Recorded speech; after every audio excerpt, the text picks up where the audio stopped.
Hey everyone, here, this is the Nova 4. For under $800 for a mid-range smartphone with an almost all-screen display, how good is it against its competitors like the S10e and the OnePlus 6T?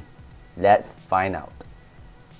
To be straightforward, the main key feature of this phone is definitely the display with a pinhole cutout for the front camera. This really startles me as it's an LCD display without the use of an OLED display.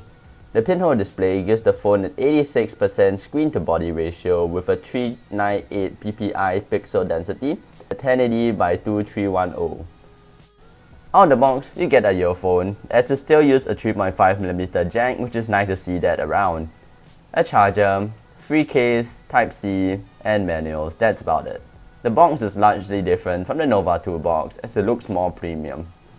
For specifications, it has 8GB of RAM, a 20MP main front shooter or 40MP for the more expensive variant, 16MP wide camera, and a 2MP depth sensor for your bokeh shots. For video resolutions, the front main camera can shoot 4K 30 frames or 1080p 30 or 60 frames. For selfie camera, it can only shoot 1080p 30 frames a second video. Back. For other specs, it has a 3750 mAh battery, 2.0 Type-C connector with 4.2 Bluetooth with nice to see 5.0, Android 9 out of the box, a Mali G72 MP12 GPU, a high silicon current 970 CPU with an LCD IPS screen, and dual SIM support. So now you see, since I have the Nova 2S, which has almost identical specs to the Nova 3, let's find out how the camera fares. First up is a picture test. For the night shots, without using the night mode on both phones, color on the Nova 4 looks more washed out compared to the Nova 2S. However, using the night mode at 100 ISO and 4 seconds of shutter speed, the Nova 4 has clearer shots with lesser grain compared to the Nova 2S.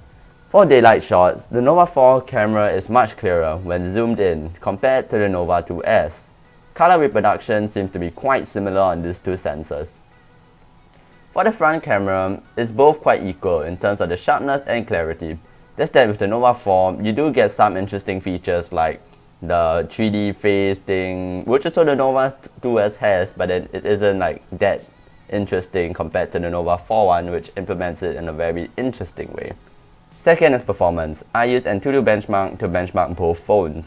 The Nova 4 pulls ahead by 42,051 points. That's a 20% increase over the Nova 2S. The strange thing is, in order to get that performance improvements, you need to enable performance mode on the Nova 4, or else you'll be getting performance worse than Nova 2S. Overall, I do find that this phone has a lot of things going for it, as it provides people with an all-screen phone without having to spend so much, over $1,000 for the S10e, which has the pinhole cutout. I'd like to see the comeback of the SD card expansion because having additional storage really does help. In addition of the water resistance would be much needed in 2019, as many flagships now have water resistance, including Samsung's non-flagship, which is the A series. Overall, this is a good mid-range phone that provides some competition to the OnePlus 6T, as both phones actually trade blows with each other in terms of capabilities and features. So if you guys enjoyed this video, leave a like, subscribe, share, comment down below, and I guess I'll see you guys in the next one. Peace out.